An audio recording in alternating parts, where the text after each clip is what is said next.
Tem.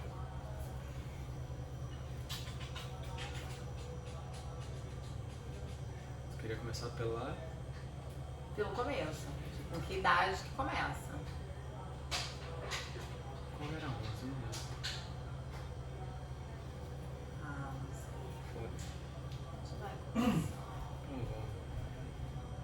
Vai. Caralho, botaram minha cadeira mínima. Da puta, eu só pareço um anão sentando aqui.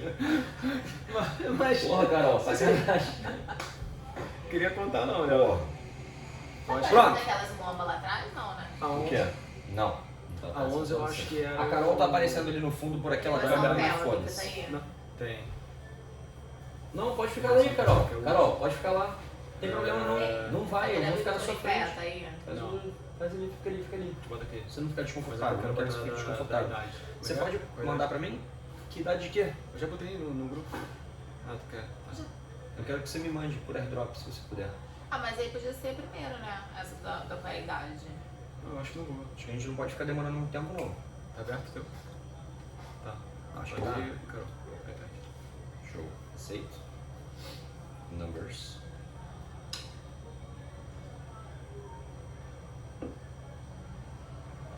Qual a melhor idade pra começar a criar, né? Vamos lá?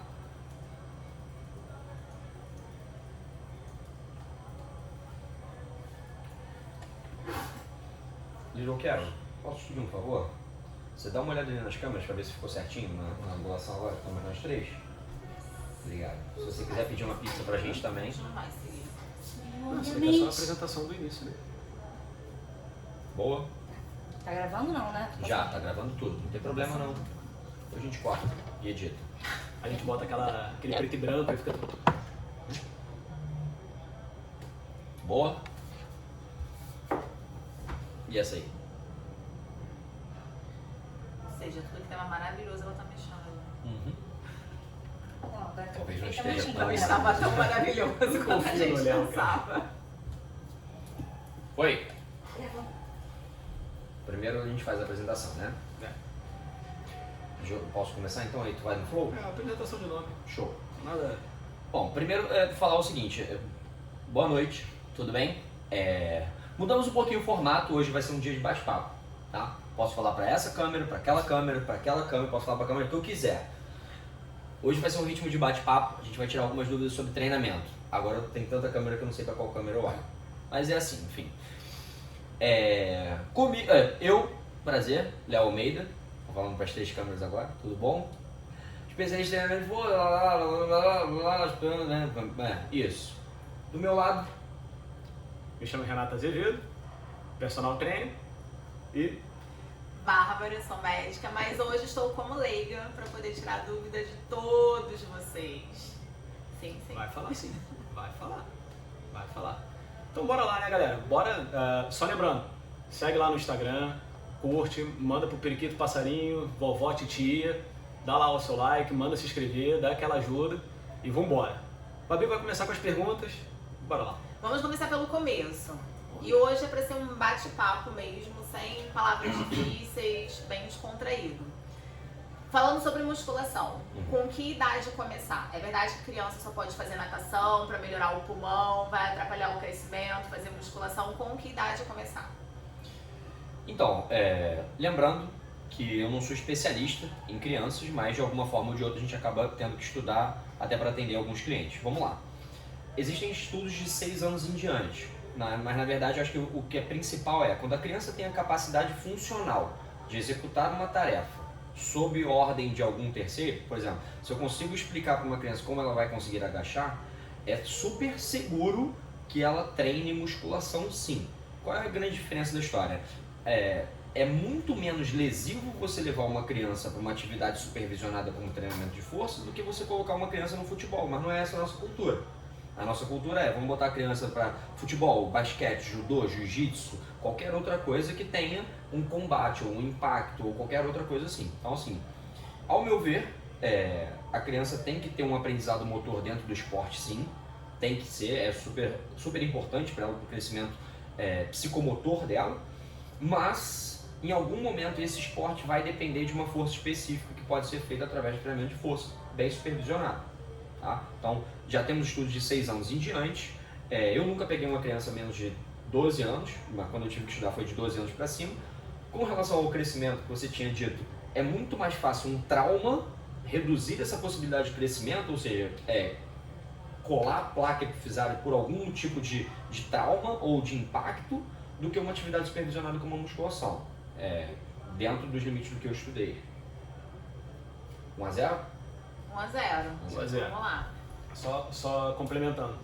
Lembrando que quanto mais nova a criança está ali, seus 6 vamos botar 8, 10 anos, ela pode fazer um trabalho psicomotor. Né? Dentro da musculação mesmo, ela pode fazer um trabalho psicomotor com profissionais habilitados.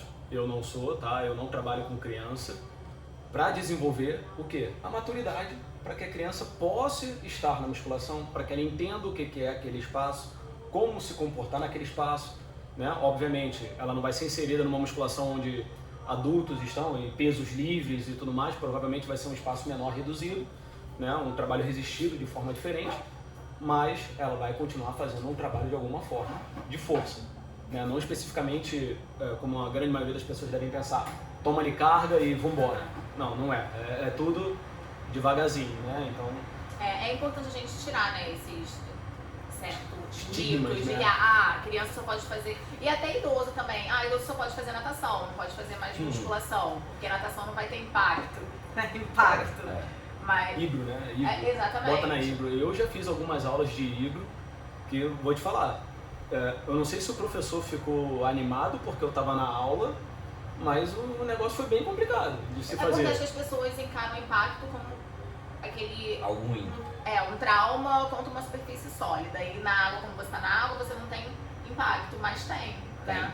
Tem. Não, mas sim, eu acho que o principal, quando você citou o do idoso, mudando, né, agora, a gente já falando sobre crianças, sobre essa quebra de mito que é esse negócio de não crescer, porque não tem essa. Eu pratiquei esporte a vida inteira e vocês viram que eu não cresci tanto assim. Comecei com a musculação já bem tarde, não adiantou muita coisa. Joguei de tudo, cara. Nadei, fiz natação até dizer chega. Não era pra ser. Não adianta. Mas aí, vamos lá. Idoso. A tendência de mandar um idoso para uma atividade de baixo impacto depende, obviamente, do nível de lesão que essa pessoa venha a ter, essas coisas todas. Mas assim, o primordial quanto mais velho você vai ficando, mais você vai perdendo massa magra ao longo do tempo. Isso tem vários fatores, você também sabe dizer isso muito melhor do que eu. E aí o treinamento de força é cada vez mais necessário. Eu tenho uma brincadeira que eu falo para minhas alunas que até os 40, a mulher tem que ser o mais firme possível, o mais dura possível. E do 40 em diante, ela tem que ser o mais forte possível. Ela tem que querer hipertrofiar o tempo todo, porque dos 40 em diante, cara, a gente vai perdendo massa magra, seja homem, seja mulher, enfim, vai perdendo, porque é um fator da idade, diminuição da ingesta de proteína, tem uma série de fatores. Então, assim, a musculação é importante para o jovem, bem importante para o meia-idade e extremamente importante no envelhecimento. E tem outro ponto, né? A gente não pode esquecer da osteopenia. A gente está falando de massa muscular. Entra a osteopenia, para você ter a absorção do cálcio, você vai precisar, vamos botar assim, do impacto, né? Mas não entenda impacto como algo agressivo, violento, né? Você vai ter que é necessário uma sobrecarga, aí você pega aquele idoso e bota num ambiente onde ele não tem essa sobrecarga. Tudo bem, dependendo do que ele venha a ter de lesão, ok. Mas se ele está em um ambiente que naturalmente ele já sofre a ação da gravidade, caso ele faça um trabalho com algum peso e tudo mais, ele ainda consegue absorver mais cálcio e manter na massa.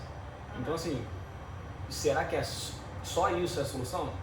Não, acho que... E assim, concorda que se um idoso, assim, agora vocês vão me falar, essa é uma pergunta de leiga, se ele consegue fazer uma hidroginástica, por que ele não conseguiria estar em um aparelho, sendo assistido, fazendo alguma certa sobrecarga individual, né? Que ele tem que levantar 90 quilos naquele aparelho. Não, de qualquer jeito ele tem uma sobrecarga da vida também. Ele vai sentar e levantar de uma cadeira, ele vai abrir e puxar uma gaveta.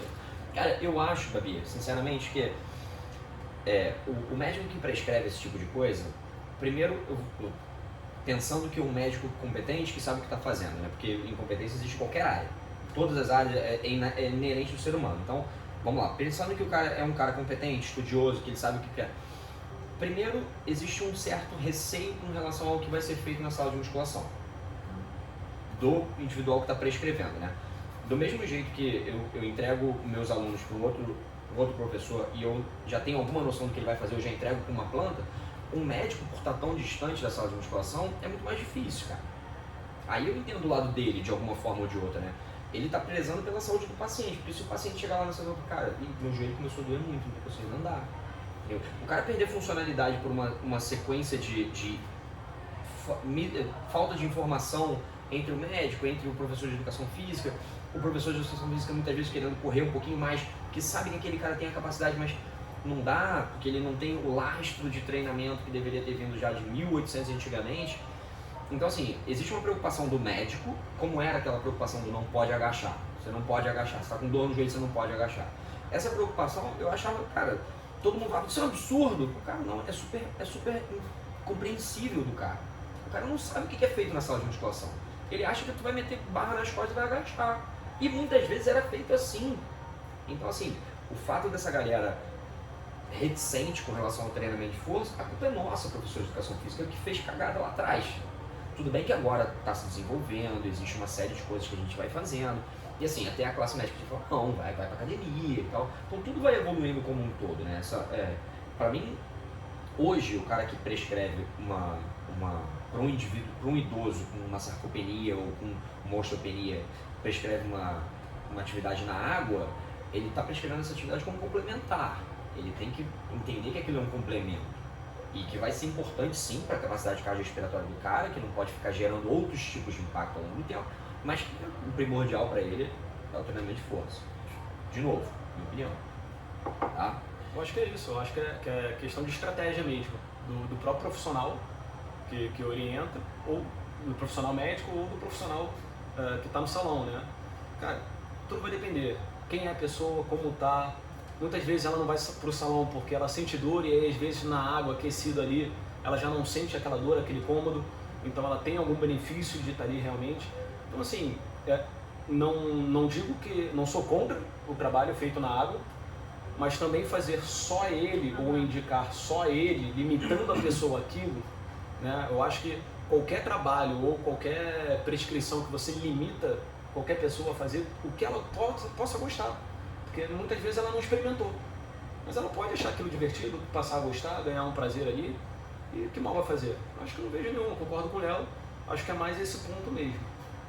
E aí, aproveitando a questão desse negócio de professor lá no salão, não sei o quê, por que é tão diferente quando a gente faz pra montar uma série pra gente, do professor que tá ali no salão e quando a gente começa a pagar o personal? Cara, você? Posso Posso abrir, depois já tenho a minha resposta na cabeça. Eu quando estava no salão, eu entregava igual ao que eu me entrego como personal. Não Mas isso entregava. é 0,0. Não entregava, calma, mentira. Qual é a grande diferença? Ali, quando você está no salão, né, eu consigo, dentro do meu personal, me desligar do que está acontecendo ao meu redor e focar no meu aluno. E quando eu estou no salão, isso não ocorre. Porque eu posso estar te atendendo no salão, fazendo a mesma prescrição, só que eu continuo atento a tudo que está acontecendo ao redor. Então eu não estou 100% ali com você no seu treinamento.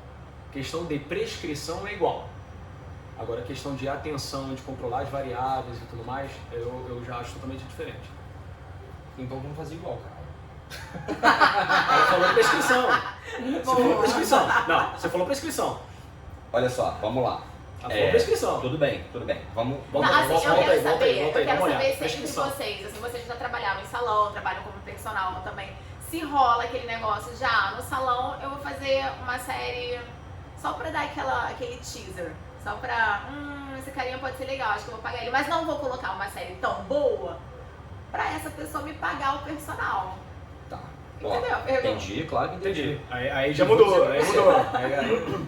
Eu acredito, minha opinião, existe isso. Não acontecia comigo, por quê? Porque primeiro, eu ficava num momento em sala, quando eu entrei em sala eram todos os horários preenchidos, era segunda a sexta, então era linear. Então quem eu conhecia eu não conseguia pegar de personal, então isso foi basicamente o que acontecia. E eu tenho uma síndrome meio mongoloide, de ficar controlando quase todo mundo. Então eu meio que gostava de fazer um sistema que na Bodytech antigamente tinha um sistema de Express, que você passava uma série e ficava acompanhando 800 pessoas ao mesmo tempo. Que, cara, me ensinou pra caceta. E aí eu conseguia meio que prescrever pra todo mundo em sala e, pum, você vai pra lá, vai pra cá, não sei o quê. Parecia um mini maestro em sala. Isso já me deu uma completa diferença.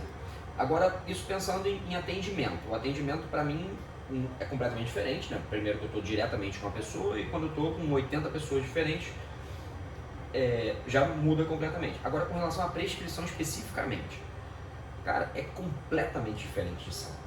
Completamente diferente. Porque em sala eu boto um bloco de número de repetições para você e vou entregar para Deus. Entendeu? Eu vou entregar para Deus. Vou falar, cara, na minha cabeça tá um volume que você vai fazer de 4 séries de 12.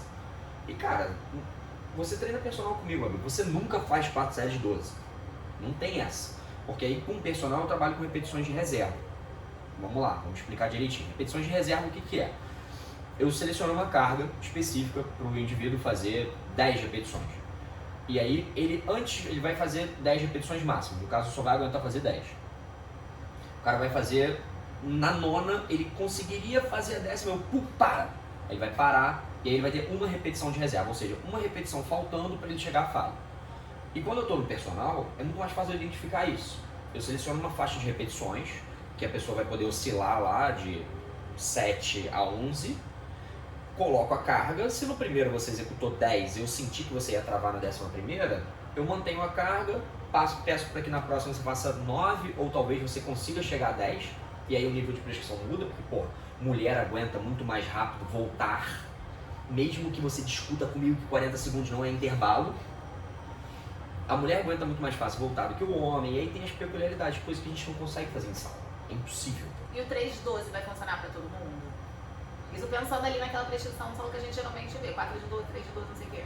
Vai funcionar para todo mundo? Vai. Pra Posso citar o hipertrofia? Simão? Vai você. Posso citar o Simão, então? Você tem que tu quiser. 3 de 8 funciona para todo mundo, 3 de 10, 3 de 12, mas a literatura, de acordo com o Simão, vai estar ali 3 de 8. E vai funcionar para todo mundo. Vai hipertrofiar. Vai hipertrofiar. Você vai hipertrofiar levantando do sofá e... Aí tem uma coisa legal. Tu foi ver a altura do sofá? Não, fui ver minha mulher. Vale aí lembrar que a gente está no Léo, então a altura do sofá pode ser um pouquinho diferenciada, tá, pessoal? Vai funcionar. A questão é, por quanto tempo vai funcionar? Né? Porque a gente vai adaptar, vai chegar ali e vai parar ali. O que vai mudar no seu treino? Como que você vai conseguir mudar? Aí você vai ter que entrar com outras variáveis. Né? Você vai ter que controlar lá seu tempo de descanso, você vai ter que controlar a sua intensidade, que por sinal, treinando no salão sozinho, cara, a intensidade, esquece. Não existe isso, chegar lá pra, sei lá, fazer um supino sozinho, falar, porra, agora eu vou, né, falhar, vou ali e vou... Cara, não vai. Primeiro momento que você pensar que tu vai colar a barra no peito, tu vai falar, cara, parou, chega, não dá, não volta. Tá, mas não fala sobre falha não, porque falha é uma nova pergunta. É uma nova pergunta. Então não faz merda. Ele tá queimando minhas perguntas aqui já. Mas vamos lá, continuando a tua sensação de 3 de 8 lá, que eu tô gostando. Vamos bater papo sobre isso. Mas então, você fica nesse ponto e aí você consegue, né, alterar as variáveis para você conseguir ter algum tipo de melhora ou não. Mas, sim, mano. Então, aí vou ser um pouco nerd, né? Vamos lá na história da nerdice. Revisão de literatura com relação ao número de repetições mostra que as pessoas conseguem hipertrofiar até acima de 30 repetições. Como acontece isso? Por que acontece isso? Isso acontece exatamente por aquilo que a gente explicou ainda agora, sobre repetições de reserva. O cara não é que ele simplesmente vai fazer 30 repetições, ele vai fazer 30 repetições máximas ou muito próximas da falha. Então assim, teu corpo se adapta, independentemente da carga, independente do estímulo. A única coisa de diferença é quando a gente quer treinar para hipertrofiar e quando a gente quer treinar para força. Tá? E aí é que a gente entra naquela faixa de repetições ideal. Então agora a gente já não tem mais essa parte de faixa de repetições ideal. Em cada número de repetições, o quão próximo da falha você está. Aí sim eu vou chegar mais próximo do objetivo. Então, nesse artigo, por exemplo, entre 30 e 40 repetições, os caras hipertrofiaram igual, moderadamente treinados, do que os caras que trabalharam entre 8 e 12 repetições. Só que com volume lá em cima. E aí eles geraram mais fadiga, enfim, tiveram uma série de outros problemas advindos disso, mas pensando somente na hipertrofia. A hipertrofia foi relativamente igual, salvo a hipertrofia do bíceps, que acabou sendo até maior, com volume maior. Então, tipo assim, o número de repetições hoje não é mais um fator facilmente prescrito, mas é muito difícil para eu na sala de musculação falar pro cara, para 2 repetições antes de falhar. Não dá. Eu sei que você vai falhar quando eu vejo que a tua velocidade de execução não está tão boa. Aí eu tenho 2 opções. Ou eu te ajudo, ou eu falo, para. Que você nunca ajuda. A vida é assim, dura. Pois é. Cada um não tem aquilo que você paga para. Então, tipo assim, eu olho de longe, vejo que vai falhar, falhou, morreu. Tá bom. Mas assim, eu consigo monitorar, Davi, pelo teu tempo, pela tua velocidade de contração. Diminuiu demais a velocidade de contração, eu falo, para. Porque depois você vai acabar falhando, ou, enfim, um terceiro. É muito diferente. E assim, a proximidade do professor, que hoje, aí é uma crítica basicamente a algumas pessoas, é muito maior o cara que está contando repetições ou só escrevendo exercícios do cara que está pensando por trás da parada. Assim como também eu acredito que na tua profissão seja a mesma coisa. O cara da medicina que não está estudando pra caralho, está pegando uma forma pronta, entregando. Então, agora temos, repetições de reserva, tem mecanismos de... Até vocês vão perguntar aqui, eu já estou olhando que vão perguntar essa caceta, então não vou nem falar sobre o sistema de treinamento. Então, assim, tem uma série de coisas que a gente pode fazer para poder fazer com que o cliente chegue próximo à falha, porém não nela. E aí, quando a gente falar de falha, eu posso... Pode vir pra cá, Lilo, eu quero. Você tá sentada na beira da cama, caralho. Pronto. Carol já voltou. Pronto. Agora ele tá calmo. E aí, se a gente, vamos voltar lá do início, porque agora as pessoas vão ter que treinar direito, né? Porque certo, a gente já proibiu as paradinhas, então agora todo mundo vai ter que saber treinar. Tem polêmica Vamos que a gente voltar vai lá. falar. Falei que você Não, vai não falar. vamos Você falar, vai não, é só Vai um falar? teaser A só. gente pode botar no próximo podcast só as perguntas pra ela. E disparadinha. Hoje quem faz as perguntas sou eu, podem parar. Qual é a diferença? Quem vai precisar daquela série AB, ABC, ABCD, ABCD? Como que vocês escolhem quando colocar uma coisa e quando colocar outra? Joga um dado. Você vai Se falar. ele aparece. Mas tem muita gente que faz isso. Não brinca não. Brinca não. Brinca não. Isso é sério, tem muita gente que faz isso. Não brinca. Dói no coração, mas tem. Dói. Cara, eu vou muito pelo nível de treinamento da pessoa. Não dá... Eu trabalho com um público mais... que busca mais saúde, mais emagrecimento e tal. Mas aí quanto maior o nível, mais você isola o grupamento? Como? Não necessariamente. Não necessariamente, porque hoje, por exemplo, eu atendo pessoas que são bem treinadas, mas que não possuem tempo hábil ou aquela disciplina para conseguir seguir um padrão se eu dividisse ABCDEF, por exemplo, ou até D. Cara, fica meio complicado a pessoa criar esse compromisso, a pessoa ter esse compromisso. Então eu procuro fazer algo mais simples para estar atendendo o meu público, né? Mais dessa forma. Cara, para mim, no máximo ali, eu vou no ABC e eu ainda penso no seguinte, eu trabalho em cima de movimento, né? E não necessariamente em cima do músculo em si, né? Isolar ele. Então eu vou lá, vou prescrever 3 tipos de movimento, né? Empurrar horizontal, puxar horizontal e sei lá, empurrar vertical com os membros inferiores, cara, né? Fazendo força vertical. Cara, tranquilo, vou prescrever isso num dia, no outro vou mudar e por aí vai. Eu trabalho com os meus clientes dessa forma. Mas o Léo tá mais na musculação, então... Maneiro, maneiro. Gosto. Eu não. Gosto, mas eu não. Eu não trabalho com várias séries, mas o que acontece? Quando eu atendo meus clientes é um grupamento. É um grupamento ou um membro. É membro inferior ou membro superior. Não misturo. Se é homem, normalmente eu prefiro treinar um dia específico de perna. Perna sempre isolada. Perna um dia específico, não gosto de botar nada, a não ser tipo costas com deadlift, que aí eu uso tudo de puxadas. Para mulheres, sempre perna, só perna. Aí eu boto eu treino 2 vezes na semana, um dia é foco de quadríceps, outro dia é foco posterior de coxa e glúteos. Mas eu sempre separo em focos, né? Vão trabalhar a perna como um todo, e aí foco vai ser, o maior volume vai ser para glúteo, o maior volume vai ser para quadríceps. Porque o que acontece, meu amigo? Primeiro, eu penso que assim, eu tenho que dar liberdade pro meu aluno. E aí, se eu treinar perna num dia, vou dar o exemplo seu, se eu te boto para treinar perna na segunda-feira, eu sei que na terça-feira você vai ser obrigado a recuperar um pouco de perna, então você pode até trabalhar perna de novo, com volume alto, uma sobrecarga mais baixa. E aí na quarta-feira, às vezes você está recuperado, Às vezes não. E aí você pode dar uma folga nessa quarta-feira. Então eu ainda tenho mais 2 dias da semana para treinar perna. Um homem, por exemplo, se eu vou treinar peito na segunda, que é o Dia Internacional do Peitoral, se eu treino peito, eu posso até botar peito e ombro, mas eu não gosto. Se eu tiver alguém que treine peito e ombro, vai treinar peito e ombro em um dia na semana, vai treinar ombro e peito no dia seguinte, no outro dia da semana que for treinar isso. E eu não gosto de treinar pequenos grupamentos, tipo bíceps e tríceps. Eu sei da importância, acho extremamente importante exercício isolado, tem vários artigos que corroboram com a ideia de que é importante, porém, eu não gosto. Porque, pô, bíceps e tríceps o cara faz sozinho, não precisa de mim. Eu acho que precisa do personal para trabalhar em cima de um volume específico, bem próximo da falha, quando você não tem como ter, quando você precisa de uma ajuda. Então, tipo assim, vou agachar pesado, vou agachar com o personal. Vou agachar com volume alto, uma sobrecarga mais leve, bem abaixo de 2, 3 repetições de reserva, eu agacho sozinho. Agora, pô, eu não preciso de um personal para fazer rosca bíceps, não preciso de um personal para fazer rosca tríceps. Então, o meu pensamento sempre foi, eu gosto de grupamentos de trabalhar membro inferior num dia, e aí costas num dia e peito no outro.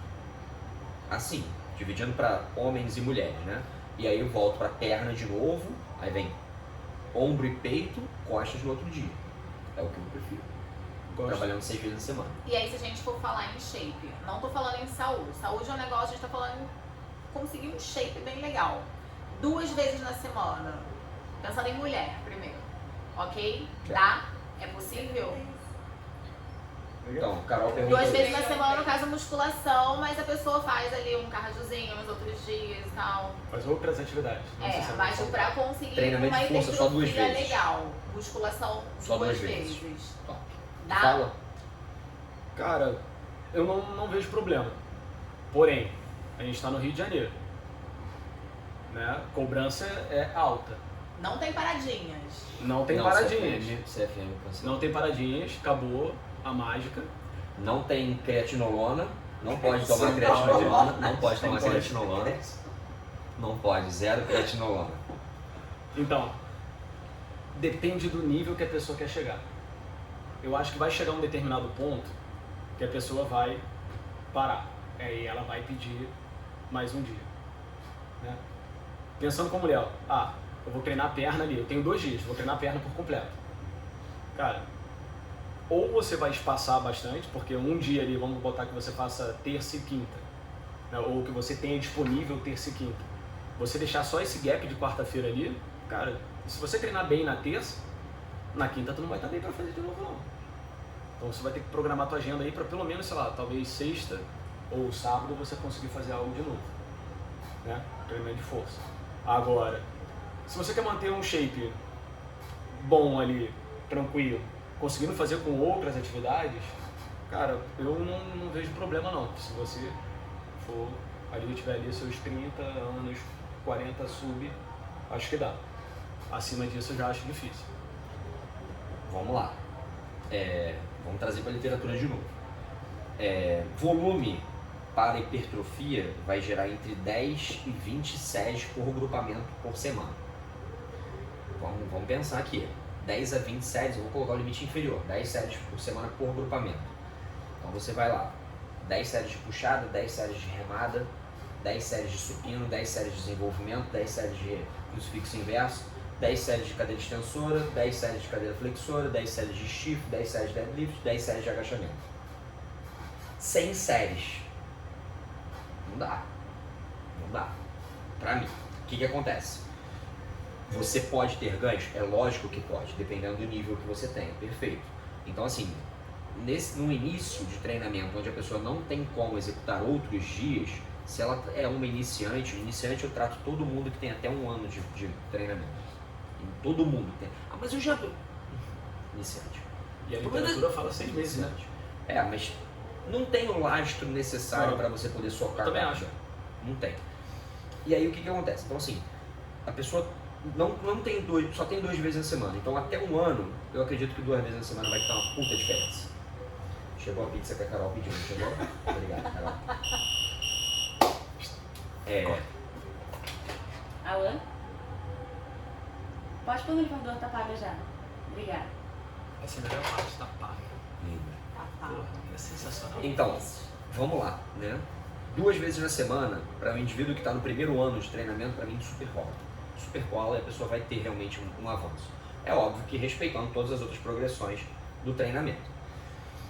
Passou de um ano, não tem jeito, a gente vai ter que espaçar isso aí, porque é pouco, né? As pessoas pensam que é pouco, mas de 2 para 3 vezes na semana eu aumentei 50%. É coisa pra caralho. 50% é muita coisa. De 3 para 4 vezes na semana eu aumentei 33%. É muita coisa de novo. De 4 para 5 já não é mais tanta coisa, mas ainda é. Tá? Mas as diferenças básicas de 3 para 4 é pequena, 3 para 5 começa a ser maior. De 2 para 3 é muito grande, porque é exatamente esse 50% percentual. Então assim, num primeiro ano, para a pessoa que só faz aquilo, tudo bem.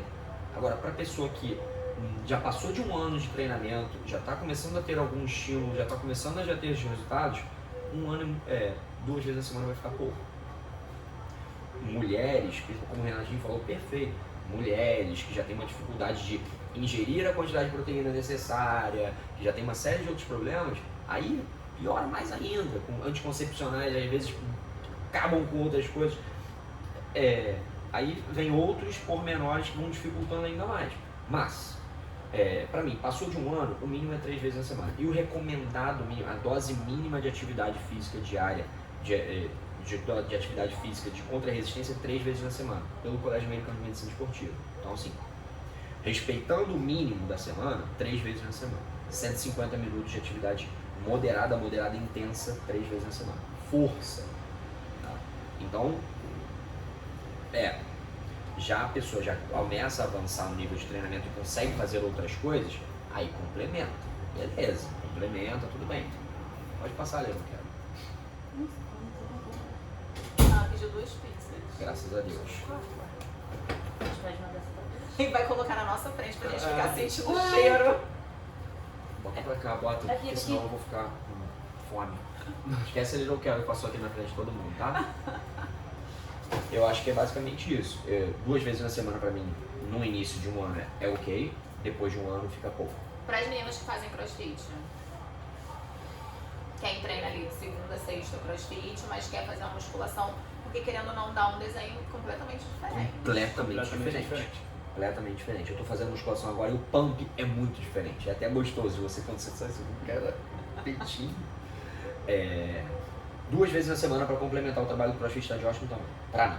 Porque são 5 vezes na semana de atividade de 55 minutos de moderada intensa, mais 2 vezes na semana para complementar com atividade com acessórios, enfim, bíceps, vasto medial que não é tão trabalhado, vasto lateral não, desculpa, vasto medial mesmo, e reto femoral que não é tão trabalhado, enfim, tem outras musculaturas que necessitam ser trabalhadas que não são um agacho. E hoje eu vi você falando um negócio super interessante na sala, fugindo aqui do roteiro. Você estava falando para as meninas, se você treinou, sei lá, agachamento aqui, você vai fazer mais ou menos o mesmo grupamento ali na musculação e não ficar trocando. E geralmente as pessoas fazem o contrário. Eu percebi esse erro na semana passada. Muita gente saía da sala de treinamento do cross, lá mesmo na Bodytech. Muita gente saía do treinamento do cross, onde a gente tinha um padrão de movimento de agachar, um volume muito alto de agacho. Falei, cara, tô com as pernas muito cansadas, o que eu faço hoje? Virar professor da musculação, e professor da musculação, óbvio, pensando nele assim, no cliente, mas pensando em melhorar a capacidade do cliente, fala, vamos fazer braço. Só que assim, eu fadiguei a perna, a gente vai fazer um complementar de perna. Por quê? Porque no dia seguinte eu vou fazer braço. Faltou aquilo. Falta muitas vezes a informação trocada entre os profissionais e entre o aluno. Entendeu? A culpa não é do professor ali, e muito menos do aluno. A culpa é do sistema, que ainda não interagiu de forma correta. Porque a senhora falou, cara, aí eu expliquei pra ela hoje, falei, cara, vai pra lá, faz o complemento de perna que você necessita. Hoje você fez padrão de deadlift, então você vai pra lá, vai fazer glúteo, vai fazer um pouquinho mais de coisa de extensor de quadril, acabou. Vai fazer cardio e vai pra casa. Porque amanhã você vai agachar bastante. Então tá bom. E aí normalmente a gente tende a ver na musculação o cara tentando complementar com coisas completamente distintas. Que é ok também, mas vai me ferrar no dia seguinte lá no cross. Entendeu? Quando você pega essas alunas, por exemplo, hoje tinham algumas alunas iniciantes, e no crossfit geralmente acontece não, é normal a gente colocar para fazer agachamento livre. Na musculação, você acha que todo iniciante vai poder fazer agachamento livre ou não? Porque rola uma certa polêmica, já quem pode fazer agachamento livre ou não. Quem pode fazer agachamento livre é só quem é avançado, mas aí como é que você chega no avançado, tipo... Que é completamente diferente também você fazer lá naquela maquininha, como é que é o nome? Smith. Smith, odeio, não gosto. Completamente diferente do que fazer agachamento livre, que eu já tô acostumada. Sofra. Vai você?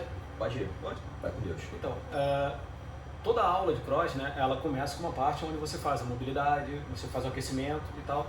Eu costumo utilizar, sendo iniciante ou não, a gente vai agachar, então vamos agachar peso corporal. Beleza. A pessoa iniciante, aí eu já pego, coloco ela de frente para a parede, faço aquele squat therapy, para ter alguma limitação ali, dificultar ela um pouco, ver se ela consegue agachar. Se ela consegue agachar, consegue manter o padrão, consegue ter um bom movimento, eu não vejo por que não colocar aquela pessoa para agachar. Colocaria ela para agachar com 40 quilos nas costas, 50 quilos nas costas ou mais? Talvez não. Mas eu vou começar um trabalho com ela dentro do próprio aquecimento. Botar ela para fazer goblet squat, né, com peso na frente, para ela entender ainda mais essa postura, para depois estar pensando em colocar a barra nas costas. Agora, realmente, chegar, pegar a pessoa e falar, não, agora vai. O que acontece na musculação normalmente é que você não tem esse primeiro contato com o indivíduo que chegou. Chegou. Hoje em dia, eu acho que, assim, dificilmente a gente já vê as pessoas fazendo aquela antiga avaliação que tinha nas academias que faziam as avaliações de movimento. O técnico né? também isso. E ela já vinha para você com aquele tipo de avaliação. Hoje, você chega no salão, você faz a biopedância. Beleza, você avaliou algum tipo de movimento? Aí você pega, olha a biopedância e fala, não, você, massa magra alta, percentual baixo, bora agachar, 80 quilos. Eu olho pro Léo e falo, 80 quilos, vamos agachar. Aí o Léo nunca pisou na musculação. Ele veio de outra modalidade, que ele praticava, sei lá, tu acha que ele vai conseguir? Talvez sim, mas eu acho que possa ter alguma dificuldade. Então assim, tanto na musculação quanto no crossfit ou qualquer aula coletiva que envolva isso, cara, faz uma anamnese, faz uns testes antes, vê se a pessoa consegue. E aí sim você conseguir fazer um trabalho. Mas também começa com a intensidade baixa e vai evoluindo, não precisa sentar a porrada logo de cara não e matar a pessoa assim mesmo. Cara, o que acontece? Como eu trabalhava, como eu falei logo no começo da minha profissão, eu trabalhava com o Express, né? Então tipo, era um sistema de treinamento muito rápido. Então, e como a Bodytech nunca teve esse sistema de avaliação de movimento, o que eu aprendi a fazer, né? Na verdade foi um professor que me ensinou isso, Luizinho na época, que era lá da Gomes Carneiro, bem antigo, fisioterapeuta. Qualquer pessoa que comece com você, bota para sentar em alguma coisa de puxar. E aí você sentou em alguma coisa de puxar, você pede, senta com calma, entra no aparelho, senta com calma, primeiro senta de frente para mim. Beleza, deixa eu ver, bota os dois braços assim. Aí a pessoa já ao sentado, já vê, cara, Valde, né? Pra sentar num banquinho. Dá pra agachar? Não dá, não tem como. Então vamos trabalhar outras coisas, não sei o quê. Mas aí ia colocando ele em outros testes de movimento para poder saber se ele tem habilidade para poder conseguir. Volta naquela nossa primeira pergunta. Uma criança, às vezes, tem uma extrema mobilidade, mas não tem domínio de movimento. Aí um adulto tem uma baixa mobilidade e tem domínio de movimento. Então, às vezes dá para fazer, às vezes não dá para fazer. Aí voltando para o agachamento. Então assim, analiso individualmente se o cliente tem a capacidade ou não. Se ele não tem a capacidade, o agachamento não é obrigatório para lugar nenhum, para ninguém, na vida, a não ser que o cara seja powerlifter. Então não é. Agachamento é maravilhoso como exercício, eu adoro. Nunca teve um dia que você treinou comigo que você não agachou. Porém, agachamento é ótimo para quem consegue e sabe fazer bem, sem limitações. O agachamento, da mesma forma, assim como toda coisa que pode trazer um benefício muito grande, também pode trazer um problema muito grande. E aí algumas limitações podem, a longo prazo, trazer alguns tipos de problemas. Tipo, um valo dinâmico pode trazer um choque maior da tua patela sobre o fêmur, ou uma tensão maior em cima do tendão patelar, aquela morridazinha de quadril, sabe? Aquela bundadazinha de quadril, solta um pouquinho as tuas musculaturas posteriores de coxa, e aí a tua tíbia dá uma idazinha à frente, assim, de levinho, que é o suficiente para a patela dar mais uma paulada do lado. Então, tem uma série de coisas que acontecem com o agachamento quando não é bem executado, que às vezes tornam ele não tão bons. Aí eu boto a pessoa no leg press. a discussão básica daquela coisa, cara, mas a pessoa precisa agachar porque é um movimento funcional. Sim, movimento funcional sim, mas até onde o cara vai ter que agachar com tanto peso assim que um leg press não possa fazer uma função básica do que faz um agachamento? Não, e eu tenho outra muito boa. E aí, já te cortando, eu vou roubar, porque agora eu quero fazer a pergunta, botar a pergunta, né? E aí, 90 graus ou completão? Caraca, eu ia perguntar isso. Então, vamos lá. Eu tenho uma resposta, cara, que pra mim, assim, Se você já responde, deixa ela perguntar. Pô, mas é dois, pô. Pra mim, o agachamento tem que ser feito até a amplitude que o teu corpo permite que você faça sem limitações, certo?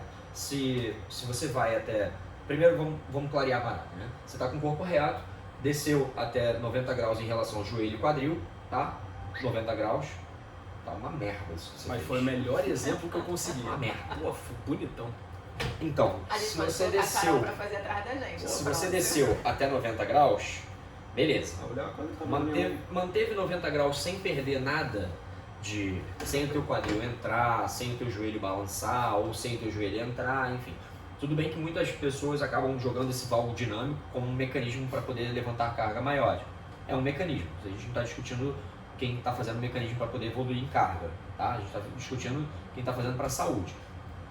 Então assim, eu diria, a amplitude correta é a amplitude que você consegue fazer sem que você tenha que adaptar o teu movimento a algum tipo de auxílio. Sem que você morra o quadril, sem que você perca a torácica, sem que você balance com o teu joelho para lá e para cá, sem que você suba teu calcanhar. E aí eu já me adianto logo em vocês. Se você precisar de um auxílio no calcanho, aquela roelinha que nem eu coloco, um degrauzinho para você poder botar, até 35 milímetros você pode colocar alguma coisa que você não vai ter restrição e vai te liberar de você não exigir tanto dessa mobilidade. Mas cara, já que a ideia é saúde, trabalha a mobilidade, né? É chato pra caceta, mas é extremamente eficiente. Entendeu? Eu concordo contigo, mas, cara, a resposta que eu daria, né, é quase que irônica. Pô, o pessoal fala tanto de 90 graus, né? Cara, mas, primeiro, 90 graus em relação ao quê? Vocês já pararam pra pensar nisso? Já. Em relação ao quê? Aí a pessoa começa a agachar, aí o professor, né, ele para ali naquele momento e fica assim. Eu já vi isso acontecer. Cara, você vê isso acontecer todo Eu dia, imagino na a verdade. Nazaré. Eu imagino a Nazaré, sabe? Tu fica aqueles cartões aqui e tal. Aí o professor assim fala, achei 90, é aqui. Eu falo, cara, pô, não, às vezes a pessoa já tá com um tênis que vai fazer toda a diferença, não vai ser mais 90. Independente do ângulo ali, cara, não vai ser 90. Aí você olha, bate o olho ali e fala, pô, não, aqui foi 90, aqui, cara, eu tenho certeza, então aqui é o meu limite. Cara, não dá pra fazer isso dentro de um salão de musculação, você olhar e, não, aqui, biomecanicamente, pô, tá aqui, no laboratório eu acho lindo, na musculação, Aí assim, não dá, o que é maneiro, não é dá. que, biomecanicamente falando, em termos de análise de vetor, o maior vetor compressivo em cima da patela é a 90 graus. Quando você está a 90 graus, é exatamente o ponto de maior pressão da patela sobre os côndilos do fémur. Se ela estiver ok, passeando intercondilar, tá lindo. Se ela tiver um mínimo desvio, ou se você não foi perfeito sua vida inteira, existe grande possibilidade dessa patela estar dando uma lambida no É côndilo. o que a grande maioria dos médicos ainda, infelizmente, prescrevem quando você tem alguma dor no joelho, né? Ou manda ficar em repor, Ou cadeira extensora nos últimos 30 graus. Ou não Exato. agacha. Aí acontece. ou não agacha. Não agacha. Exato. Mas é aquilo que eu falei. Eu A gente entendo, volta aquele eu de entendo antes. essa galera completamente. É isso. Por quê? Porque em algum momento eles viram um profissional de educação física. Nazaré, E aí, malandro, quando ele vê isso, fala, cara, você tá de sacanagem, né? Você tá querendo o quê? E aí, mano, começa o bicho a pegar. Mas enfim, isso é um assunto para outro tipo de papo. Vamos pro próximo. Vamos pro próximo. Vamos falar agora de hip thruster. Que teve uma pequena polêmica e eu até enviei pra você. Foi, eu vi. Né? Não entendia nada de biomecânica, mas entendia de vetores. Porque afinal, pra quem não sabe, eu fiz faculdade de física antes de fazer medicina. Física não, educação física. E aí, quando eu vi aquela explicação, eu fiquei horrorizada. Não, peraí, tá faltando vários vetores aqui no meio do caminho. Serve pra alguma coisa, não serve pra nada? Como que é? Posso? É superestimado? Então, vamos lá. já que vocês estavam falando antes, vai, vamos Hip thruster proceder. não é superestimado, é um exercício como outro, qualquer, extremamente eficiente para a musculatura do glúteo, porque ele consegue fazer com que o glúteo contraia de forma horizontal. quando, diferente de outros agachamentos, eles contraem num vetor vertical, certo? E assim, o caráter dele se torna mais interessante ainda, por quê? Porque ele consegue fazer com que você não só transfira essa força para uma força horizontal, ou seja, uma força de deslocamento horizontal, mas o pico de contração dele é na mesma linha do teu tronco, sem que você tenha que utilizar uma caneleira, enfim, ou qualquer outro tipo de movimento dessa forma. Eu não estou nem comparando os dois, não. Mas o que acontece? O pico de contração de um é no final da extensão. E o pico de contração do hip thruster, no caso, é no final da extensão, quando você está com a bunda lá em cima. E no agachamento, pensando num búlgaro, que você vai me perguntar daqui a pouco, ou pensando num unilateral, ou pensando num full squat, que é o agachamento até o talo, você recebe a maior pico de pressão do glúteo quando você está lá embaixo, quando ele pré-estiramento. Então assim, em um você tem o glúteo trabalhando no seu máximo, no máximo do encurtamento, que é quando você está lá em cima do hip thrust. E o outro você tem o glúteo trabalhando no máximo do estiramento. São dois tipos de contração diferentes que para uma musculatura daquele tamanho é necessário você trabalhar ela de forma completa. Então, pra mim, é primordial, tanto que você faz quase E aí na máquina ou na gambiarrazinha, da barra no chão e a banco atrás? Cientificamente eu não tenho essa resposta. O que eu pergunto normalmente para os meus alunos é o que você se sente mais confortável. E assim, muitas vezes eu não faço nem o que a pessoa se sente mais confortável. Geralmente a gente responde, me sinto mais confortável nisso, então vou fazer aquilo. É porque o que contrário, acontece? É. É porque eu saio de casa com um pensamento já blocado, assim, já na minha cabeça. Então se eu tiver que transformar aquele pensamento de alguma outra forma, pode ser que eu consiga, mas eu vou perder tempo, entendeu? E eu tenho aquele muito fechado, mas é um projeto, daqui eu evolua, para que eu consiga pegar todas as reclamações que vem do saque. Você se preocupa. Viu? Eu quero pegar todas as reclamações que chegam do saque e colocá-las em prática. É igual aquele videozinho do Reels que também eu te mandei. Qual deles? Tipo, tá confortável, tá pesado? Sim, tá pesado. Foda-se. É tipo isso. Mais ou menos isso. Você falou da máquina ou barra livre, né? Cara, eu acho que vai depender muito de qual máquina a gente está falando, de quem está executando, de qual barra a gente está falando, né? Porque, imagina, Babi chega, vamos fazer hip thrust, aí tu pega aquela barrinha montada de 30, chega lá bonitinho, bota a almofadinha pro Babi, então Babi, é isso, vai. Só que Babi agacha com 100, fácil. 30 quilos vai estar pesado pra você, mas pô, vê aquela barra montadinha já, né? Não. Mas Tranquila ali. depende, porque eu já falei que eu não tenho esses músculos aí. Tem alguns músculos que ela não, Não tem. tenho, gente. Na Não anatomia do tenho. ser humano ela não tem. Ela Não tem, tenho. é. É variação anatômica, Tem com isso aí. certeza. Precisa Esse estudar. é um que eu não Precisa tenho. estudar. E o outro é o búlgaro. Então assim, peguei a barra e aí a gente volta de novo na intensidade, né? A pessoa não consegue treinar na intensidade que deveria. E muitas vezes as máquinas, principalmente as que a gente coloca peso, né? Imaginando que ela seja de placa, talvez pode ser que não tenha placa suficiente para você botar para a pessoa que está executando, para chegar na intensidade que ela precisa para gerar algum resultado, para ser benéfico, ou que ela seja de anilha, mesma coisa. Você vai, quanto de anilha que você vai ter que colocar naquela máquina para você conseguir fazer a mesma coisa que você faria, talvez com uma barra livre que você montasse. Então tem essa diferença também, né? E fora que, dependendo da máquina também, pode ser que, cara, eu até hoje, eu não consegui me sentir confortável em nenhuma máquina. A da Nautilus é maravilhosa. Eu não consegui me sentir confortável. Na máquina. Cara, sempre tem alguma coisa que eu, sei lá, parece que eu tô distante, eu não sinto segurança, sei lá. E aí, aproveitando, búlgaro é superestimado? É sim. Então, vai você? Tá, Ou vou eu? superestimado, como assim? Em resultado? É em... isso tudo que as pessoas falam. Não, tem que fazer búlgaro porque senão a bunda não cresce. Se não tiver ele na sua série, sua bunda não vai crescer. Cara, isso eu já falei até que o agachamento não é necessário. Então, tipo assim, Então por que você me colocou pra fazer o raio desse negócio? porque é Não extremamente substitui. importante. O que acontece? De necessário é uma coisa, importante é outra. Eu não preciso ir em restaurantes bons toda semana. Pô, mas se eu for é bonzão, né?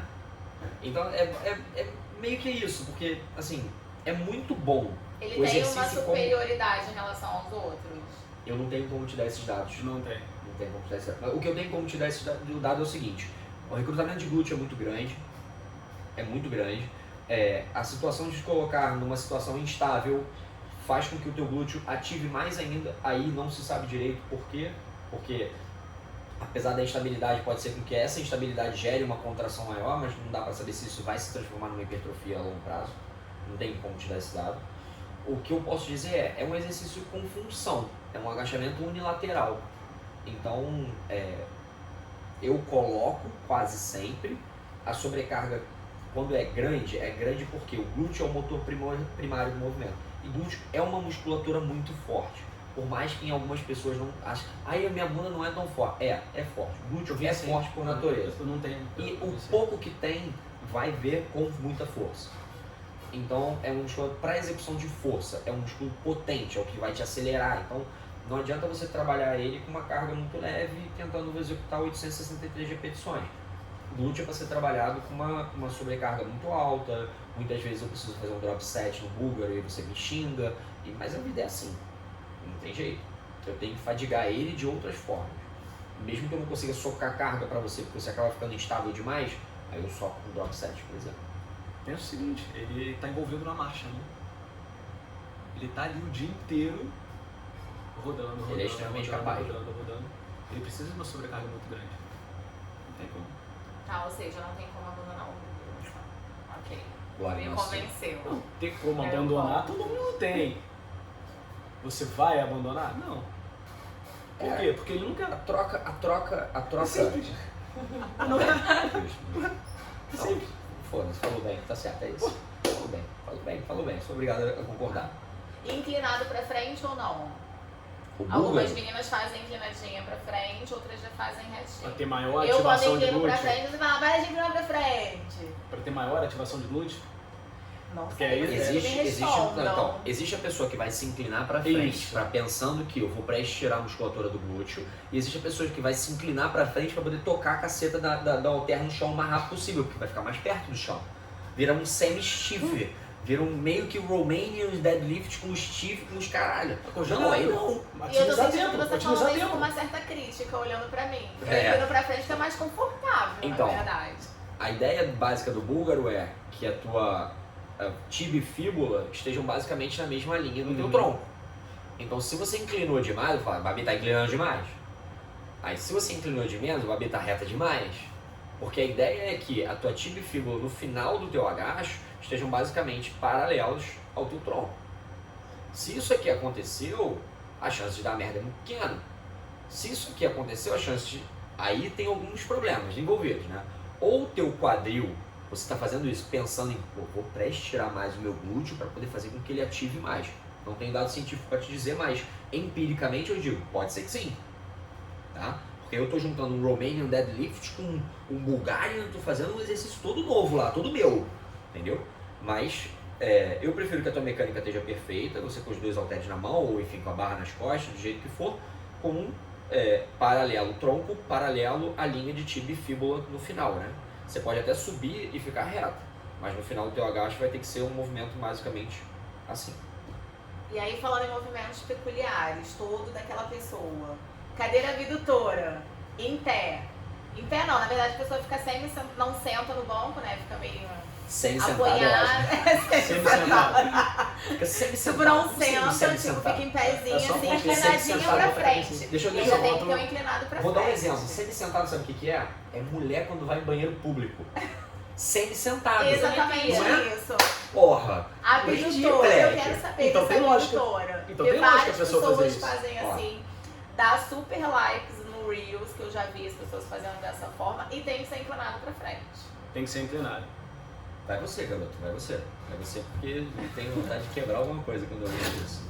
Cara, de novo, eu parto do princípio cara, alguém pensou, aí foi lá, criou aquele aparelho, né, estudou a mecânica do movimento, foi lá, criou o aparelho para vir um ser e fazer isso. Eu até aceito e entendo a pessoa que talvez fique lá no semi-sentado, mas encostado, tá? Tem algumas pessoas que vão falar que ativa talvez 30% da fibra mais inclinada. Cara, ok, ainda dá para entender porque não vai ferir tanto. Agora, para que você vai fazer esse pré-estirando para frente? Para que você vai fletir o teu corpo para frente? No máximo, como eu já vi em vídeo, é você prender o cabelo na anilha ou na placa ou algo do gênero. Porque mecanicamente ali eu não vejo um trabalho maior, eu não vejo um estresse maior, eu não vejo uma sobrecarga maior em quem entende estar trabalhando ali. Não vejo. Sinceramente. Cara, então, isso me irrita profundamente. Ela sabe que isso me irrita de um jeito que me irrita Mas muito. o inclina não. Não, tudo. Mas aí, o que acontece? Quase tudo me irrita, mas tudo bem. Aí eu falei, bom, eu preciso estudar, porque não é possível. O ser humano não fez isso assim de bobeira. Não é uma coisa louca, assim, do nada o cara resolveu fazer. O que acontece? Aí, antes de estudar, eu falei, vou perguntar para uma das autoras, uma menina que estava fazendo. Lá, falei, por que você está fazendo isso? O problema é que quando eu pergunto esse tipo de coisa, a pessoa já fica, não, calma aí. Não, aí eu falei, não, na boa, não estou querendo criticar, estou querendo saber. Falou, não, então, o glúteo médio, quando o joelho em relação, ou quando o quadril está a 45 graus, ele tem maior ponto de atuação. Eu falei, beleza, ótimo. Se você botar o pé embaixo, aí ela, não, então, é porque quando fica em pé, mais alto assim, foi uma coisa que meu ortopedista mandou eu fazer. Aí eu falei, bom, não faz sentido, mas tudo bem. Mas você tá fazendo bem? Tá se sentindo bem? Tô, tá bom, bem. Aí fui lá estudar, vamos lá, 45 graus. Acontece uma ativação igual a outra. Inclusive a ativação de glúteo médio, ela pode ser feita tanto na cadeira abdutora, quando o pé está um pouquinho mais embaixo, já com um quadril a 45 graus. Você não precisa estar em pé, você pode estar sentadinho no banco, tranquila, confortável. Você não precisa estar inclinada para frente, porque isso só vai fazer diferença para o reto femoral, porque ele é o único biarticular da brincadeira que vai ser usado ali. Quando você faz essa abdutora em pé, você está querendo ativar mais ou trabalhar mais o glúteo médio e trabalhar isometricamente o glúteo máximo. Então você está querendo entregar dois negócios no mesmo pacote, né? Então agacha, né? Que aí eu entrego quadríceps posterior de coxa, gastrocnêmios, eretores da espinha, abdômen, core, dorsais. Agacha, não é? Estou querendo entregar várias coisas ao mesmo tempo. Mas o que acontece? Não é só o fato da pessoa estar em pé. A pessoa está em pé com o glúteo contraído em isometria, então o glúteo queima. E aí, quando queimou, é a parada. Então, assim, é compreensível para que eu consiga entender agora que algumas pessoas prescrevam com o pensamento de vou fazer aquela pessoa sentir glúteo, quando ninguém consegue sentir glúteo com algum movimento. Tipo assim, se eu tivesse que educar alguém a sentir glúteo, eu nunca faria isso. Mas eu consigo entender quem faz. Eu não faria. Eu não vou dizer nunca, porque nunca é muito forte, mas eu não faria. Tem outras formas de fazer. Mas, eu tomara a Deus que o indivíduo que está fazendo isso escolha dessa forma. Não escolheria, tem outras formas, até ponte lateral, isometria de ponte lateral tem mais ativação de glúteo médio do que cadeira abdutora. Ou tanto quanto, eu não me lembro direitinho, mas tem esse artigo agora, em 2022. Ativação de glúteo médio pode ser na cadeira abdutora, pode ser na abdução horizontal de quadril, pode ser uma cacetada de formas. Aí, eu não escolheria botar meu cliente numa situação levemente vexatória, mas se ele está à vontade com isso... back filmagem fica legal, mas na prática... Exatamente. Né? Pô, mas ainda tem complexo, né? Que você faz a abdução com o agachamento. Isso aí também já vi. Mas isso aí não vale a pena citar, não. Cara, é maneiro. É maneiro de se ver. É maneiro. Esse aí rola uma Nazaré aqui violenta. Mas cara, a minha opinião com relação à cadeira abdutora é essa. Não faria. Se a pessoa está fazendo com o intuito de fazer com que o glúteo queime, o glúteo máximo queime por isometria. E aí nessa de queimar também, tem várias pessoas que colocam tipo 457 repetições. Por exemplo, drop set, eu tenho alguns pacientes, que por sinal é do mesmo personal, que fazem, a gente contabilizou, tipo, 20, acho que era 30, não, vai ao contrário, ele vai diminuindo a carga, então é 15, 25, 35. E isso é um aparelho só que ele tem 5 aparelhos para poder fazer. Todos no drop. Exato. É um sistema. É tudo drop 7 e 35. Então 35 vezes 5, muitas repetições. E aí ele fala, não, e sai queimando. E aí eu como médica não tenho argumentos, né? Tipo, não posso me meter nesse negócio. A gente tenta, assim, dar uns pitacos, mas até onde vale a pena isso? Bom, vamos lá, de novo. Primeiro vamos pensar no drop set, né? Vou explicar o drop set. O drop set nada mais é do que você seleciona uma carga específica para executar um número X de repetições, vamos lá, sei lá, que seja 8. Executa essas 8 bem próximo do limite ou no limite. Diminui-se a carga em X% para que a pessoa execute. De 20 a 40%. 20 a 40%. Diminui para que a pessoa execute de novo o máximo de repetições que ela consegue executar. Existem 2 drops, tem pessoas que fazem 2 drops, tipo, dropou, fez mais 10, dropou, fez mais X. O que eu assumo quando a pessoa faz um volume tão alto assim num drop? É que só na última série que ele chegou próximo do limite dele. Então as 2 primeiras séries foram aquecimento, né? Não serviu de muita coisa. Porque ele está tão longe de falhar, né? De chegar próximo da repetição de reserva, de alguma repetição de reserva, que foi um estímulo débil. A gente chama de estímulo débil. E aí na segunda, talvez pelo acúmulo e falta de intervalo, ele comece a chegar num estímulo não tão débil. E na terceira, como está fritando a perna, aí esse estímulo pode ter sido um pouquinho capaz.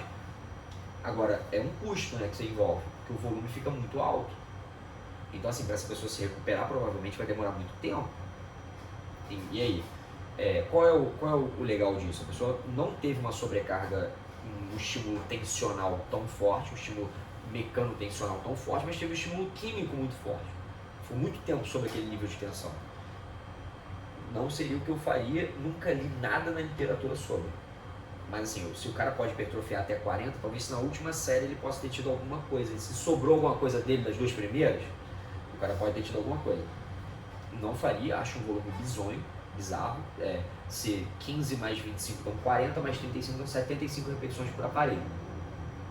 Você já fez 75 repetições comigo treinando. Dentro do mesmo aparelho, dentro do mesmo agacho. Mas outro nível, completamente diferente, uma série só de cada vez, 1 minuto e 20 de intervalo. Eram 30 segundos on, 1 minuto e 30 off. Você lembra? Foi o pior treino que a gente fez de perna até hoje, de volume. E mesmo assim, eu fiz esse treino e tem 1 mês e meio que eu não faço um treino parecido com esse. Então, se a pessoa, tipo assim, e você treina bem. Então, se essa sua aluna, se essa sua paciente aí treina tão bem assim, E faz toda a sessão disso. toda a sessão disso. São 3 vezes na semana que ele é um casal. Eles fazem 3 vezes na semana, musculação, e é o mesmo esquema. Cada aparelho dá mais ou menos isso de repetição. Chama polporri, mano. A pessoa vai isso aqui. Opa, drop set hoje. E aí a reclamação foi, eu tô ficando esgotado. Parece aquele Eu tô riozinho, né? ficando esgotado. Bota 2 papelzinhos aqui. Papelzinho. Tira aí, vamos ver. É. Então escritos 2 drops. Tira aí, Drop set. tira aí. Não, tipo, a série deles demora 1h30, quase 2 horas de treino na musculação. É. E aí a pessoa tá ficando esgotada. O que você fala pra pessoa que tá ficando esgotada? Vai ficar. Entra naquele mesmo ciclo, né, normal, né? Aí eu tô ficando esgotada porque provavelmente tá me faltando alguma coisa, eu vou conversar com a minha médica, porque a minha médica vai me ajudar. Mas agora não tem mais paradinhas. Acabou, tá proibido. Agora Ela tá provocando, ela tá provocando. Ela quer falar. Não, esse vai ser o nosso próximo. No próximo a gente vai falar sobre só isso. sobre paradinha. Só sobre paradinhas. E aí vamos entrar agora num assunto muito importante pra gente finalizar, né? Porque acho que já deve ter, Uma sei hora lá. de podcast. Deve ter por aí. E aí vamos entrar num assunto super importante. O tal do cardio. A gente sabe que é importante, óbvio. Antes ou depois do treino. Pra menina que quer hipertrofiar. Eu tô puxando pra menina porque eu sou menina. E eu vou tirar as dúvidas pra mim. Mas vocês podem falar de homens também. Vai você primeiro. Pra quem quer hipertrofiar e depois pra quem quer perder peso. Antes ou depois do treino. Pensando na hipertrofia, não faria os dois na mesma sessão, né? Faria em sessões diferentes, de preferência força antes. Tenho tempo para fazer um cardio à noite, cara, cardio de baixa intensidade, tranquilo, para não atrapalhar o estímulo que você deu lá no início. Pô, Renato, não tem outro horário, não tem como fazer, só consigo fazer ali depois da musculação aqueles 10, 20 minutinhos ali, cara, levinho de boa. O ideal seria outro dia, outra sessão de treino para você estar fazendo. Não colocaria jamais quer dizer, jamais é forte, né? Mas não colocaria o cardio antes. se você está pensando em hipertrofia. Tá? Ah, Renato, estou pensando em emagrecimento. Cara, vai variar muito da condição da pessoa. Tá? Para mim, vai variar muito da condição da pessoa. Agora, se já tá a pessoa lá com um nível onde eu tô com ela, mesma coisa. Já para hipertrofia e tudo mais, eu boto para depois. Não vejo problema. O foco dela vai ser tá ganhando mais massa ou qualidade de massa para estar aumentando o gasto calórico dela, para estar conseguindo fazer com que ela metabolize mais gordura. Então, de novo, outra sessão, outro período para você fazer. E baixa intensidade, não terçaria. Agora, uma pessoa que está começando o treino e tal, às vezes, cara, por emagrecimento, né? Pode ser muito ruim para ela começar direto pelo treino de força. Aqueles, sei lá, 5, 10 minutinhos ali, talvez, fazendo o cardio ou uma mobilização, algo do gênero, eu não vejo um problema ela tá fazendo. Agora, aquela pessoa que vai lá para a esteira e corre uma maratona ou corre uns 5 com afinco e depois vai fazer o treino de força, cara, provavelmente ela não vai ter energia suficiente para se dedicar ao treino de força, nem para gerar a falha que ela deveria gerar para provocar o resultado da hipertrofia. Então, eu não vejo como casar isso certinho, né, para essa pessoa. Eu faria o foco dela. Boa. É basicamente igual. A única coisa que eu adicionaria é... Primeiro, eu vejo assim, antes eu tinha uma ilusão de que se eu fizesse o cardio antes para a pessoa que quer hipertrofiar, isso vai alterar significativamente naquilo que a pessoa está fazendo. Já tem dado de literatura que não, só vai alterar se for HIIT ou alguma coisa que seja muito intensa. Então o cardio, levado como um cardio mesmo, levado até 80, 85% da tua frequência cardíaca máxima, você não tem detrimento no treinamento pós. Dito isso, agora vamos lá, aí a gente vai ser mais específico. Para a pessoa que já é treinada, vale a pena treinar um cardio antes, ainda que seja esse cardio que já está mostrando em literatura que não tem diferença? Não. É o que eu falo para todo mundo quando eu converso assim, em palestra, né? Que parece que eu vou dar uma palestra agora, mas não vou. A ideia é, um artigo te dá um guideline geral sobre aquilo que pode acontecer. E a individualidade é sempre, a clínica é soberana e a individualidade é mais ainda. Então assim, a gente leva para o indivíduo. O indivíduo quer hipertrofiar. Já tem dado literatura que não tem diferença. Cara, eu não preciso fazer. Entendeu? Se o cara quer hipertrofiar, vai treinar. Você vai fazer cardio, você pode fazer 7 minutos de cardio como aquecimento. Beleza? Beleza, 7 minutos de cardio como aquecimento. Ou vai fazer o cardio num momento completamente distinto. Vai acordar, vai fazer o cardio, vai voltar para casa, vai comer e vai para treinar. E aí o cardio vai ser de baixa intensidade, como o Renatinho falou. Aí, trocando. Primeiro, hipertrofiou cardio de baixa intensidade. Em algum outro momento do dia, se puder, se não vai ser pré-treino, a não ser que ele tenha tempo que ele possa colocar em outra sessão. Indivíduo iniciante, indivíduo que quer hipertrofiar. Indivíduo que quer hipertrofiar, mas é avançado, vai deslocar esse treino, ainda que a literatura fale que não tem problema. Vai deslocar para outro momento do dia. Vamos lá, indivíduo que quer emagrecer. O cardio não é a figura toda que todo mundo endeusa. Não é o cardio que vai te fazer emagrecer. O que vai te fazer emagrecer é um compêndio calórico negativo, com o somatório do que você gasta. Isso que vai acontecer é aquilo que você come menos o que você gasta. E você só gasta se você tiver a maior quantidade de massa magra. Então assim, eu não faria um trabalho diferente de cardio para quem quer emagrecer. Eu treinaria força de forma mais intensa, com menos carga, talvez, um estímulo um pouco mais metabólico na musculação. E aí eu faria o cardio do jeito que eu faria o cardio para hipertrofiar, porque na minha visão, o cara que consegue hipertrofiar, ou a mulher que vai hipertrofiar mais, vai conseguir ter um déficit calórico maior a longo prazo. Então, não me interessa se ele quer, eu quero emagrecer, eu não vou ficar fazendo musculação. Vai. Eu não quero, então sai. Então vaza, vai pro inferno. Porque não é. A ideia básica é a seguinte: você precisa aumentar o teu nível de gasto de combustível para que depois o combustível que você está entrando seja suficientemente carburado e você consiga ter um déficit. Então, eu não mudo se é para emagrecer, se é para crescer, a não ser que seja para força. Para força eu não faço. Aí eu quero aumentar minha força. Então você não vai fazer cardio. Você vai treinar força. E aí para treinar força é de altos percentuais de RM, vai trabalhar em 1, 3, 4 repetições máximas. Aí não tem por que eu fazer cardio. Eu não sei que eu vou, cara, preciso fazer alguma coisa. Eu falei, beleza, vai fazer uma caminhada no final de semana. Aí é cardio para diversão, não é para fins. Tops. É isso, né? Tiramos Entendeu? algumas dúvidas, ainda ficaram outras. Várias. Várias. Mas o próximo episódio é sobre paradinhas, sobre a resolução do CFM e as paradinhas, como é que as paradinhas ficaram. Eu acho que vale a pena a gente fazer uma coisa. Primeiro, agradecer a todo mundo que ficou até agora, porque foi longo mesmo e, enfim, foi longo. Vamos pensar se a gente vai dividir esse episódio em 2, que eu acho legal. Acho que vale. Vale a pena dividir em 2. Então, assim, depois a gente faz as cabeças para fazer essas duas partes, a gente faz as cabeças e divide. E agradecer a Babi, obrigado por ser nossa hostess de hoje, mesmo assim contribuir, colaborar com nós. Você se agradece por isso? Você se agradece. Obrigada, Renatinho. Babi, sempre portas abertas, volte sempre. Voltarei. Um prazer. Até porque o próximo lá são só as Porque o programa é paradinhas. nosso e a gente tá aqui e é isso. Porta tá aberta, pode voltar sempre, Voltarei. tá? Fica à vontade. A porta da minha casa está aberta, você pode voltar sempre. Mas eu acho que o importante é isso, galera. A gente tá aqui, a ideia é essa mesmo, fazer esse bate-papo tranquilo, leve, fácil de entender, tá? Trazer as dúvidas mais simples e mais complexas, ou a gente torna as simples complexas, né? Fiquei meio... Ao contrário, né? É. Imbecil. E assim a gente vai fluindo. É o Ele tá com horário. fome. É o horário, Fome. 10h30, cheiro de Isso. pizza.